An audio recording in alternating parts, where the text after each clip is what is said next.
Bienvenue sur le podcast des atypiques sensibles, un podcast dédié à tous ceux qui n'entrent dans aucune case. Je suis Nadège, coach de vie certifiée spécialisée dans l'accompagnement des atypiques sensibles. Mon objectif au travers de ce podcast est de te permettre de mieux te comprendre et d'oser te montrer tel que tu es. Ensemble, allons faire briller ton unicité. Ici, pas de blabla, mais du peps, de la joie, de la créativité et beaucoup de bienveillance. Si ce podcast te plaît, laisse 5 étoiles et un avis, ça lui permettra de voyager et d'agrandir la communauté des atypiques sensibles. Bienvenue dans ce 54e épisode du podcast des atypiques sensibles. Aujourd'hui, on va plonger dans un domaine qui, moi, me fascine et qui de plus en plus éclaire et aide à comprendre les particularités des hypersensibles. J'ai nommé les neurosciences.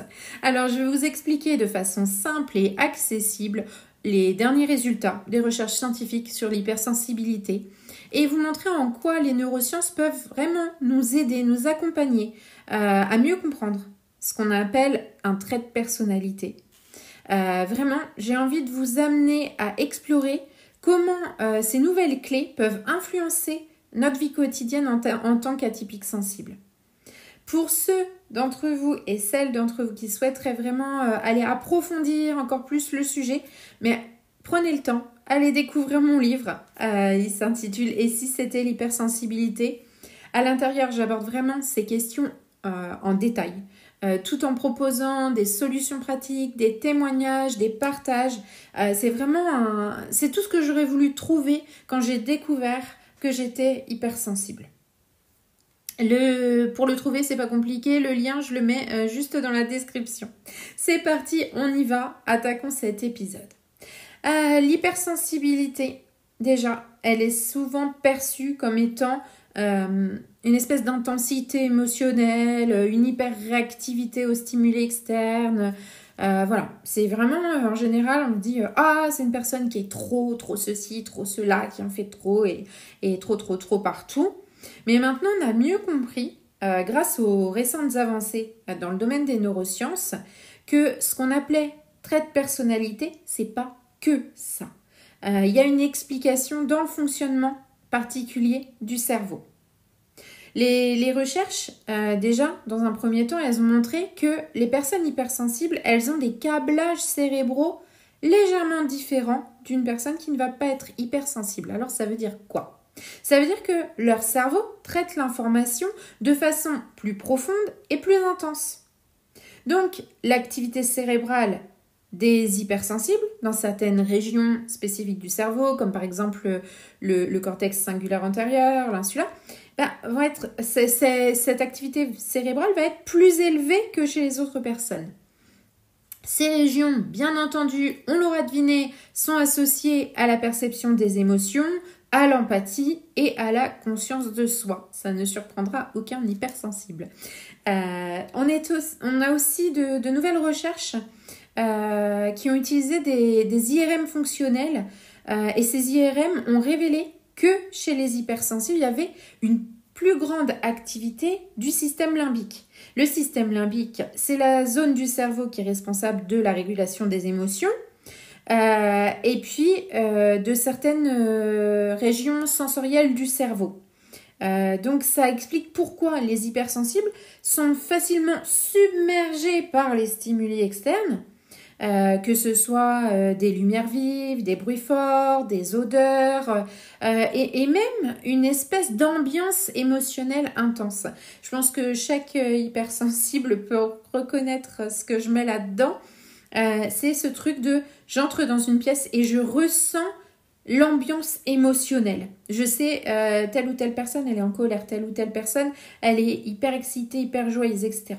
Donc il y a vraiment ce côté-là qui peut être vu, c'est fou, mais sur des IRM fonctionnels. Cette réactivité, en général, cette réactivité d'hypersensible, elle est souvent interprétée de façon très négative. Je le vois beaucoup sur les réseaux. On a vraiment cette impression que c'est un truc qui est là pour nous casser les pieds. Mais ça, c'est l'impression qu'on a tant qu'on n'a pas appris à l'utiliser. C'est un peu comme si on avait eu un super pouvoir, mais qu'on ne nous a pas donné la notice et qu'on ne sait pas quoi en faire. Donc, en fait, on voit que le côté désagréable du super pouvoir, alors que ça peut aussi être une force. Et il faut savoir que les personnes hypersensibles ont une capacité extraordinaire à lire les émotions des autres, à s'adapter au contexte émotionnel et à ressentir une gamme très très large d'émotions, de sentiments, d'humeurs. Si on devait raccourcir ça en une phrase, moi je dirais que les hypersensibles sont plus connectés à leur environnement et aux gens qui sont autour que les personnes qui ne sont pas hypersensibles. Il y a une autre découverte, et là on va aller toucher un petit peu aux hormones. La découverte dont j'ai envie de vous faire part, c'est celle qui touche la dopamine, son rôle. La dopamine, c'est ce qu'on appelle, de façon familière, l'hormone du bonheur. Donc là, ça doit mieux vous parler déjà. Les hypersensibles, en fait, auraient un système dopaminergique, on va dire ça comme ça, plus sensible. Ce qui signifie quoi? Ce qui signifie qu'elles ressentent les récompenses et les punitions plus intensément que les autres. Alors, ça peut amener quoi au quotidien? Et là, c'est intéressant pour les parents ou les enseignants, les éducateurs qui écoutent et qui sont souvent confrontés à des enfants hypersensibles. Ça veut dire que il va y avoir un besoin plus important de validation. Bravo, c'est bien, continue. C'est très bien ce que tu fais. Il va falloir insister là-dessus. Et une tendance à éviter les conflits et les confrontations. C'est-à-dire que c'est des enfants qui, il va y avoir un conflit, ils vont s'en aller. Ils vont partir, ils vont se mettre dans leur coin, ils vont avoir tendance à se cacher un petit peu parce que ça les met dans une situation très inconfortable. Et quand on est un adulte hypersensible, on essaie de dépasser ça. Mais d'instinct, c'est vers là qu'on va revenir. Ce qui explique aussi que beaucoup de personnes hypersensibles vont avoir des soucis avec l'attachement. Le point de vue de l'autre sur ce qu'on fait va prendre le pas sur notre propre sentiment à l'égard de ce qu'on est en train de faire. On va aussi éviter le conflit, donc on va pouvoir par exemple, au lieu d'affronter quelqu'un au niveau du travail qui vient nous casser les pieds, on va démissionner parce que c'est plus facile de s'en aller que d'affronter les choses. C'est pas une tare, c'est pas des défauts qui ne s'en iront jamais, c'est vraiment une partie de nous, un fonctionnement. Donc là, c'est aussi très très important de mieux le comprendre. Et puis cette sensibilité accrue au niveau de la dopamine, elle pourrait expliquer pourquoi certains hypersensibles sont plus enclins à développer des troubles comme l'anxiété, la dépression. Surtout si elles sont constamment confrontées à des environnements qui vont être stressants, conflictuels, à des confrontations. Voilà, ça peut amener ce côté qui va être très désagréable. Et puis la dernière des recherches que j'avais envie de vous partager, c'est vraiment dans le côté empathie. C'est-à-dire que c'est une qualité, l'empathie, qu'on trouve beaucoup chez les hypersensibles. Et les recherches ont montré que les hypersensibles ont une activité plus intense au niveau des neurones miroirs. Les neurones miroirs, c'est quoi? C'est ces petites cellules qui nous permettent de ressentir ce que ressent une autre personne. Et ces neurones, ils sont particulièrement actifs quand on observe quelqu'un en train de vivre une émotion. Et chez les hypersensibles, ça va être suractivé. C'est pourquoi nous, en tant qu'hypersensibles, on peut se sentir émotionnellement connectés à ceux qui sont autour de nous, que ça peut nous rendre vulnérables quand il y a un trop-plein émotionnel, quand il y a trop d'émotions qui sont désagréables. Ça peut vraiment nous chahuter fort. Pour ça, il va falloir apprendre à mettre en place des mécanismes de protection. C'est pas impossible. On peut très bien vivre avec ce trait de caractère et bien vivre et être heureux. Si je récapitule, donc les neurosciences, elles nous apprennent que notre cerveau, il est câblé de façon unique. C'est pas une faiblesse, c'est pas une anomalie, c'est juste une caractéristique biologique qui nous permet de vivre des expériences intenses et riches. L'important, c'est quoi? C'est d'apprendre à réguler cette intensité pour en faire une force. Sachant que notre cerveau réagit plus fortement aux stimuli, il va falloir aussi adapter notre environnement pour minimiser les déclencheurs de stress. Comment? Trouver des espaces calmes pour travailler, pour se ressourcer. Éviter les lieux trop bruyants ou surchargés de façon trop régulière. Ou encore apprendre à établir des limites émotionnelles aussi avec les autres. Il y a une chose hyper importante dans ce que j'ai dit, c'est que les hypersensibles doivent absolument intégrer des pratiques de gestion émotionnelle dans leur quotidien de régulation émotionnelle, comme quoi? Comme la méditation, la respiration profonde, l'art-thérapie. Tout ça pour libérer l'excès d'émotions. Nos émotions, on a un vase à l'intérieur, on remplit le vase, à force d'y mettre toutes les couleurs, ça fait de l'eau noire. On a besoin parfois de libérer cette eau noire pour venir remettre des couleurs et pour éviter que ça déborde et qu'on soit envahi d'eau noire. Moi, j'aime bien cette image. C'est quelque chose qui me parle beaucoup. Vous me direz si ça vous parle. Les neurosciences, faut pas oublier aussi qu'elles montrent que les hypersensibles, tout en étant vulnérables à certaines choses comme le stress, sont aussi plus réceptifs aux petits plaisirs de la vie. Donc ça, c'est une force et il faut absolument l'utiliser. Il va falloir cultiver la gratitude, prêter attention aux petites joies du quotidien pour vider un peu les choses moins agréables. J'aime beaucoup l'exercice qui consiste à noter chaque soir 3 gratitudes, 3 choses pour lesquelles on dit merci à la vie, merci à nous, merci aux gens qui nous entourent. Ça, c'est vraiment l'exercice qui fait du bien et qui permet de s'endormir dans un bon mood. J'ai envie aussi de vous partager un exercice de respiration pour vous permettre de vous reconnecter à votre corps.